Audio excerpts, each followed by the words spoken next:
ꯅꯨꯡꯁꯤꯕꯤꯗꯨꯅ Manipuri entertainment ꯆꯦꯅꯦꯜꯕꯨ subscribe ꯑꯃꯁꯨꯡ like ꯇꯧꯕꯤꯔꯝꯃꯨ꯫ ꯃꯌꯥꯝꯕꯨ ꯑꯍꯥꯟꯕꯃꯛꯇꯗ ꯀꯣꯛꯅꯣꯅ ꯈꯣꯏꯔꯝꯖꯔꯤ꯫ ꯉꯁꯤꯁꯨ ꯑꯁꯦꯡꯕ ꯊꯣꯛꯈꯤꯕ ꯀꯤꯔꯕ ꯋꯥꯔꯤ ꯑꯅꯧꯕ ꯑꯃꯃꯨꯛ ꯃꯌꯥꯝꯒꯤꯗꯃꯛꯇ ꯄꯨꯗꯨꯅ ꯂꯥꯛꯆꯔꯤ꯫ ꯋꯥꯔꯤ ꯑꯁꯤꯕꯨ ꯂꯥꯟꯊꯣꯛꯆꯈꯤꯕ ꯃꯇꯝꯗ ꯁꯣꯏꯈꯤꯕ ꯂꯥꯟꯈꯤꯕ ꯌꯥꯎꯔꯕꯁꯨ ꯃꯌꯥꯝꯗ ꯉꯥꯛꯄꯤꯌꯨ ꯍꯥꯏꯖꯔꯤ꯫ ꯐꯔꯦ ꯑꯗꯨꯗꯤ ꯃꯌꯥꯝ ꯋꯥꯔꯤ ꯑꯁꯤ ꯍꯧꯅꯕ ꯇꯧꯖꯔꯒꯦ꯫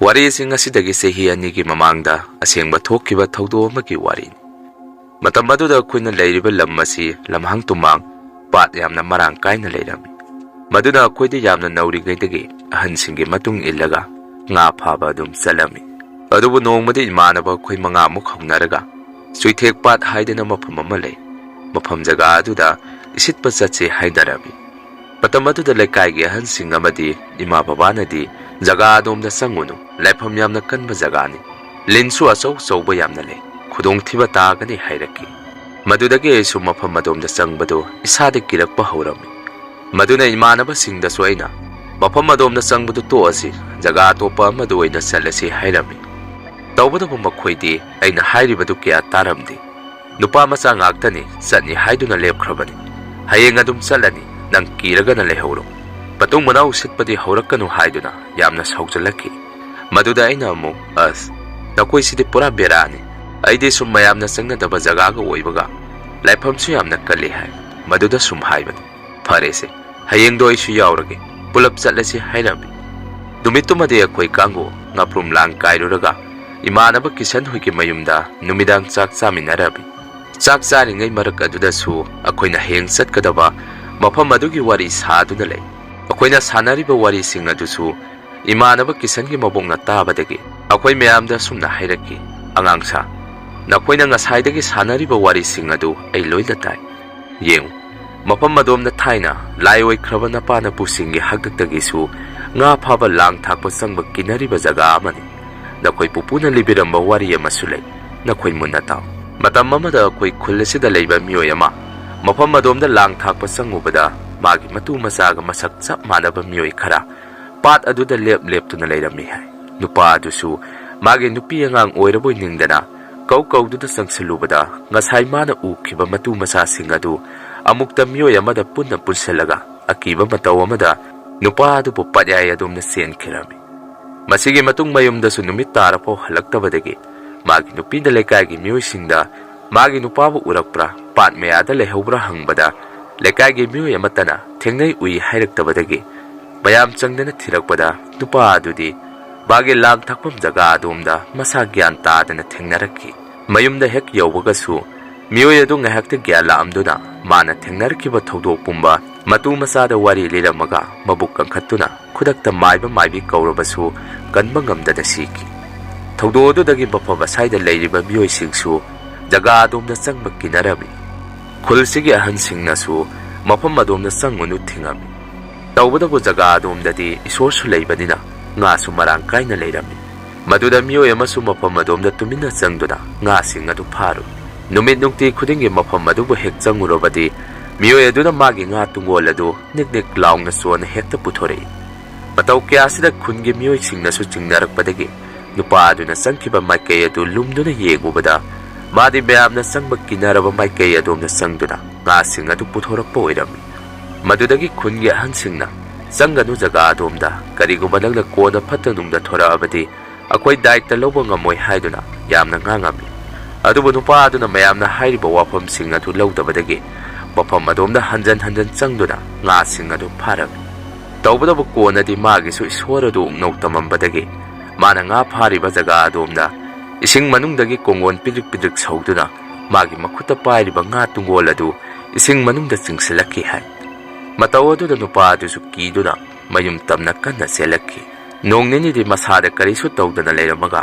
ꯃꯈꯣꯡ ꯃꯈꯨꯠ ꯃꯇꯪ ꯃꯇꯪ ꯄꯣꯡꯈꯠꯂꯛꯇꯨꯅ ꯃꯤꯑꯣꯏ ꯑꯗꯨꯁꯨ ꯀꯟꯕ ꯉꯝꯗꯅ ꯂꯩꯈꯤꯗꯦ꯫ ꯃꯗꯨꯅ ꯅꯈꯣꯏꯁꯨ ꯌꯦꯡꯉꯨ ꯏꯁꯨꯁꯥ, ꯅꯈꯣꯏ ꯃꯐꯝ ꯑꯗꯣꯝꯗ ꯆꯪꯉꯨꯅꯨ, ꯆꯠꯀꯦ ꯍꯥꯏꯔꯕꯁꯨ ꯑꯇꯩ ꯃꯐꯝꯗ ꯆꯠꯂꯒ ꯉꯥꯁꯤꯡ ꯑꯗꯨ ꯐꯥꯔꯨꯁꯨ ꯍꯥꯏꯔꯛꯈꯤ꯫ ꯃꯗꯨꯗ ꯏꯃꯥꯟꯅꯕꯁꯤꯡꯗꯨꯅ ꯑꯃꯨꯛ ꯑꯍꯜ ꯑꯗꯨꯗ ꯁꯨꯝꯅ ꯍꯥꯏꯔꯝꯃꯤ, ꯏꯕꯣꯛ, ꯊꯥꯏꯅꯒꯤ ꯃꯜꯂꯕ ꯋꯥꯔꯤꯅꯤ, ꯏꯃꯥ ꯕꯕꯥ ꯍꯣꯏꯅꯁꯨ ꯂꯤꯗꯅ ꯇꯥꯈ꯭ꯔꯦ꯫ ꯑꯗꯣ ꯍꯧꯖꯤꯛ ꯈꯨꯟꯒꯤ ꯃꯤꯑꯣꯏꯁꯤꯡ ꯃꯐꯝ ꯑꯗꯣꯝꯗ ꯆꯪꯗꯨꯅ ꯉꯥ ꯐꯥꯅꯔꯤꯁꯤꯗꯤ ꯃꯈꯣꯏꯅ ꯆꯪꯕ ꯌꯥꯔꯒ ꯑꯩꯈꯣꯏꯅ ꯀꯩꯗꯧꯕꯒꯤ ꯌꯥꯔꯣꯏꯗꯣꯏꯅꯣ? karisu tawroi hairabi. Ahal aduna amuk he angang apung basa. Zangiba miyoy sing adudi lairam tilam khangba miyoy ngaktani. Ngarangki ngakhanoi na karisu khangdana.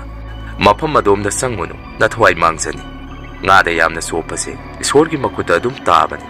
Napanama singda ay hayik paw singa se loina tamthoke hairaki. Asumna numitumade ahal aduga maray tongnaduna koisu yum da loina hanaraki. Aisu yum hek yawbaga ima babada hayeng aina mafam adomda sanguni haibasi taklamdi. Kariguma aina hairurabasu ima babanasu aibu mafam adomda satki haibasi kaisu yaraoy. Maduna aisu pamungda sangaga ngayakti wakal tawram. Aisu hayeng chatpasi yawsira natraga tuasira. Yawdragasu imanaba singna aibu waraurani. Pare yumgi lai khwairamaga ningthijana chalaga loire. Misu adu marak sangnaribu haiduna chatlage haiba wakhalasi aisu khalam. Nonghek nganbagadi aisu ima baba hugotringai ngantana longdrai ama pairaga yumdagi thoraki. Imanaba singsu mayumdagi nganna thongnarakduna akhoi punna thengnarami. Masigi matung mafam adomda akhoi punna miyoi manga lakba hawrami. Jaga adu songsu yamna songi hek changbada isada akiba amadi phawrami. Asumna jaga aduda akhoi punna isitpadu hawrami. Nga sumarang kaina pharami. Langminariba akhoi masensu amana amada sumna hainarami. Yengu Pasigi nga singasi asomda loina leirami. Naan kay ako'y kanggu si pangbazani. Ahan singi watarudana nga sukyam na leiba mapamasi naan kay ako'y di kangudre. Kanadi, hayeng sumapamasi amukalaksi hainarami. Numitumadi iswana sanbiduna, langminariba ako'y mga karisut tawdana yumda halaami.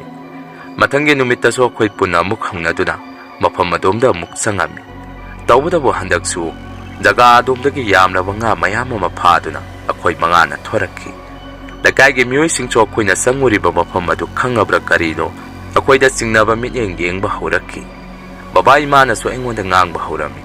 Nang na yung nganta sanguriba mafam adu karaydano. Nang nasatki hairabasu ako'y da taklamaga ningthijana chatpa yadra hairaki. Maduda isu ay da thopa ngamnaba kumami.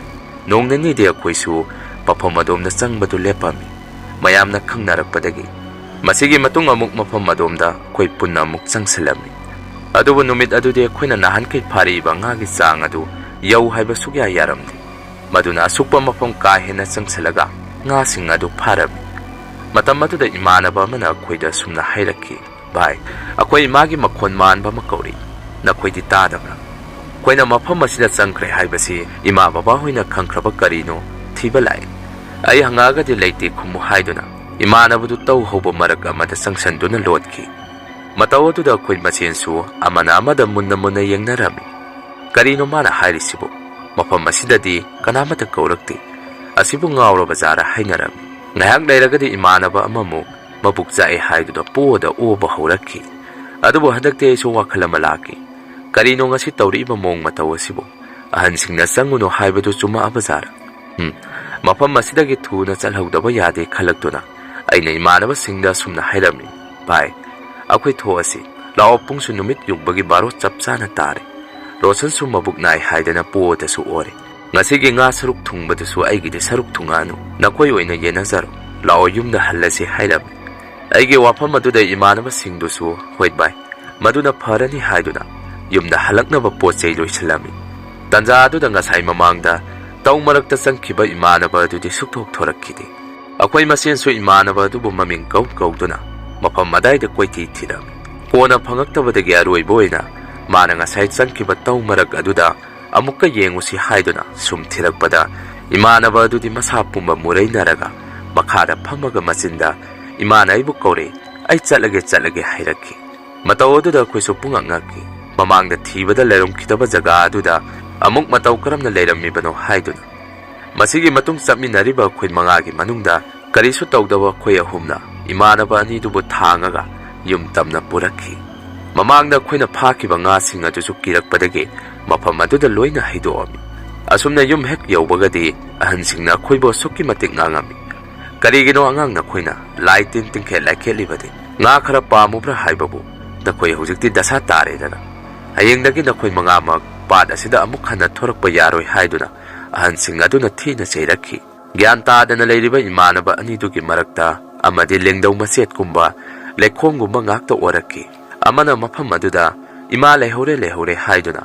lakna phana yadaba makai kappa lauba tawrakhi akoisu ahansingna nayumda hallo namana pada laitin khuram thokpiyo hayu yumda chalo hairakpadagi akoi hubse yumda halaami masigi matung nonghek anbagadi mabuk nai hairakpa imanaba adu hospital na pukhatkre hainarakhi paw adu tabada isu kari tawrakadabano khanbada isada asuki matik kijarami asumna nongdani leiragadi hospital na pukhatkiba imanaba adu sire haiduna lekai miyamna hainarakhi amana maiba maibi kana tanari haujiphau gyan tadana leiri hairakhi yumgi ima babana suengonda saibadagi hendoraktana phubo phau yaurakhi maduda isu karibata khumamdi aigi kaadagi hendoamdi masida natana aigi manglandasu laikidaba imanaba adu tattana uba haurakhi pafam aduda madi haujiphau leiri akoisu lau haiduna mangda hekta kauri nongalaga isanupiga imagana ingonda ngarang numidang namangdara karino lae haidana nachinda murung soli nangbu ngawrobo hangakhi maduda ina imada ima aigi mangda laikidraba mungchado aibo hekta kauri ai yamna kiri itomna tumbasu talle hairami aigi wafam aduda imana babada suwari tammi maduda babana sumna khumaki mada natte makoi saminaruriba kangosing adusu haujuk maiba maibi kana tanari haibani kisan sum mamang maha nungaite haidana ngasai mayumda lai khuram hau ai horela karino amukta sangaga makoina ne uriba maiba maibido yum sida kaubo yabra yenge hairami asumna babana imanaba kisal hoida sangtuna wari tawrubada makoi mabukna babada sumna haire hai yum sida koina ne uriba maiba dudi lai harauba amagi satkre sunupasina mamangda makoina sanguriba mafam adomdagi laikidraba mamanaba aduna kauri haidana khoida wari tamakpadagi mapana maiba du kaurubadi nangi nasanupadu su kuidringai amukta yengthokpiyo hairakhi madudagi matam kharadi babasu maibaga phangaktabaga thabakchu sinbaga khara laithoabi aisu ahing hektum thabaga laikidraba imanaba du hekta urami aduba nongmade ai sama hektum khibaga isada gyan tajaramde laikidraba imanaba aduna aiba khut samduna mafam amada purami aisu karimata khumde mana puriba makai adu tamna dum salami konadi muksat payaba chatluraba matung pat adomda ai amuk leirami mafam adudagi miyoyani thoraktuna aibu chatkhanu makhoiga leiminarasi hairakhi madudagi aisu yamna kapami aina kya lakpadadi pat aduda babaga imaga lakaigi ahal kharaga maiba maibi tawduna lai khoiramaga leirami ima babana soingonda ibungo nang kya la abra hangakhi aisu ngayakti wakhalame soina makhoida munna yengduna lei masigi matung akoi punna yumda muk lakminarami aduga babana ingonda sumna hairakhi ibungo isade numit humni sure manguba